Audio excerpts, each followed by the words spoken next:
एक ऐसा जीव है जिसकी कहानियां हजारों सालों से लोगों को डरा रही हैं। लोक कथा में इस जीव को द क्राकेन कहा जाता है। कहते थे कि इसका शरीर किसी द्वीप के बराबर होता है। वैज्ञानिक तौर पर ऐसा नहीं है, लेकिन वाकई ये समुद्र का एक बड़ा जीव है। इसकी तस्वीर और वीडियो फुटेज की तलाश कई सौ सालों से की जा रही थी। इस जीव का नाम जायंट स्क्विड है। यह 46 फीट यानी 14 मीटर तक लंबा हो सकता है, यानी एक बड़े ट्रक के आकार का। इतने बड़े आकार का होने के बावजूद इस जीव को सिर्फ 2 बार ही देखा गया है। इस जीव को पहली बार 2012 में जापान के दक्षिण में समुद्र के अंदर 2000 फीट की गहराई में देखा गया था। उसके बाद 2019 को मैक्सिको की खाड़ी में।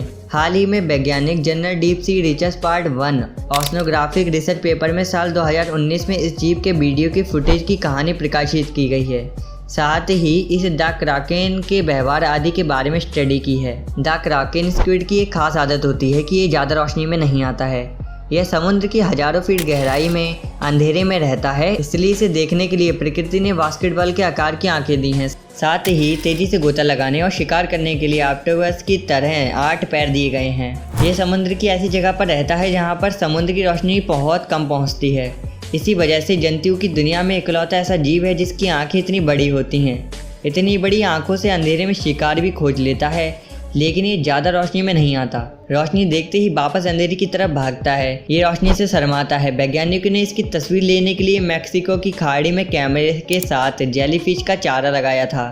द क्राकेन स्क्विड जेलीफिश वाले चारे की तरफ आया। पहले उसके चारों तरफ घूमकर निगरानी की, ये जानने की कोशिश की कहीं उसके खतरा तो नहीं।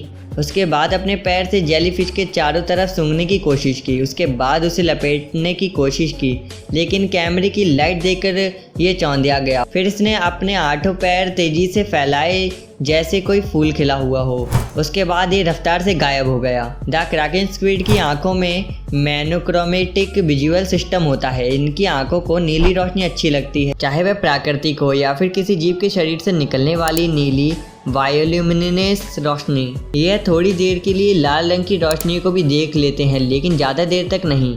सफ़ेद या पीली रोशनी इनकी आंखों में चुभती है, इसलिए तेज़ी से इस रोशनी से भागते हैं। जो जेलीफिश स्क्विड को बुलाने के लिए लगाई गई थी वो नकली थी।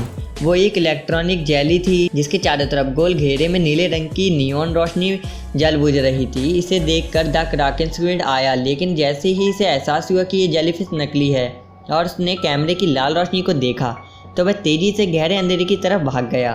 जेलीफिश के पास आने, घूमने और उस पर हमला करने के दौरान बने वीडियो से वैज्ञानिकों का अंदाजा हुआ कि द क्राकेन जायंट स्क्विड करीब 6 फीट लंबा था। इसके बाद साइंटिस्ट ने जाना कि द क्राकेन स्क्विड को कैसे बुलाया जाए। इसके लिए कम रोशनी वाले यंत्र और बायोल्यूमिनेसेंट चारा सिस्टम लगाना पड़ा। अभी इसके व्यवहार को लेकर सिर्फ इतना ही अध्ययन हो पाया। आगे के अध्ययन के लिए साइंटिस्ट जल्द ही अगले चारे की व्यवस्था करने में जुटे हुए हैं। द क्राकेन स्क्विड की कहानियाँ नॉर्वे, ग्रीनलैंड और उत्तरी यूरोपीय देशों की लोक कथाओं में मिलती हैं। इन्हें समुद्री दैत्य भी कहा जाता है, क्योंकि इनका आकार 40 से 50 फीट तक हो सकता है।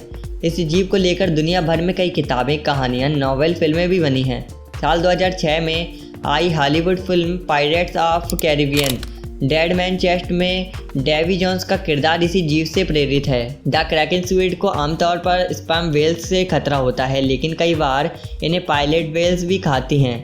जायंट स्क्विड आमतौर पर गहरे समुद्र में रहने वाली अपने छोटे आकार की मछलियों को खाता है। कई बार अपनी प्रजाति के स्क्विड को भी खा लेता है।